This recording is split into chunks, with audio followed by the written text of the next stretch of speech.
Welcome to the ELC channel. Today we're going to look at one way of how to use inversion. Have you ever done a handstand? Think of inversion as doing a handstand. Basically, inversion inverts the subject and auxiliary verb. Let's change that using inversion.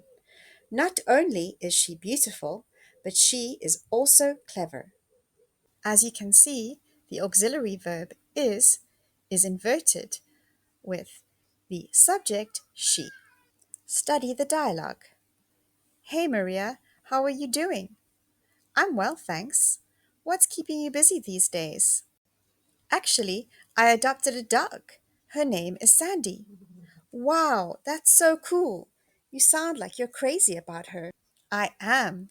Not only is she beautiful, but she is also clever. Really?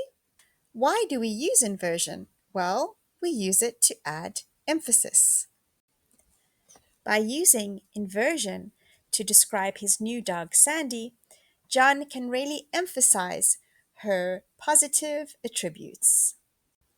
Let's take a look at the grammar using another example. Not only was the meal delicious, but it was also cheap. Note that inversion only takes place in the first half of the sentence. Time for a challenge. Change the sentence using not only, but also. She can sing and also play the keyboard. Did you get it right? Here's the answer. Not only can she sing, but she can also play the keyboard. Thanks for watching.